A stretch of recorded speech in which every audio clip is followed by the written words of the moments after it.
how else can you become a better leader? Now, I have listed down 4 ways for you to become a leader. Number 1 is become more self-aware daw. What do we mean by that?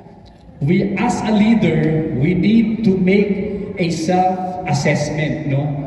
Where am I good at? And what are the areas that I need to improve on? No, kasi pag alam mo yan, you'll be able to adjust accordingly.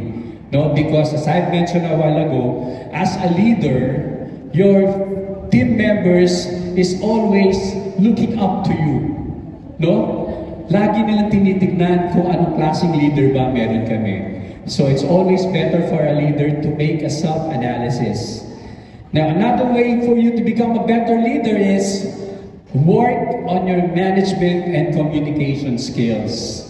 Ibig sabihin, uulitin ko po ulit, if you want to become a good leader, ngayon pa lang, you better start sharpening your saw. No? Sharpening your saw. Hahasain mo yung lagari mo. No? Ibig sabihin, hahasain natin ang utak natin. And how do we do that?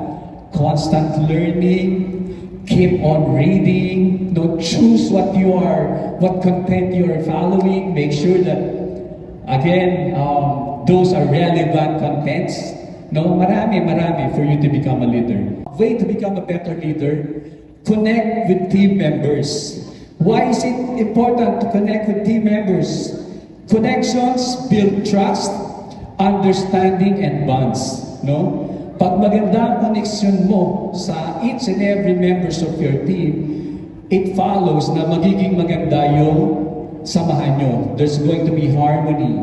And once there is harmony, once there is chemistry within your group, definitely you will be able to achieve your goals. Last way for you to become a better leader, you have to encourage growth.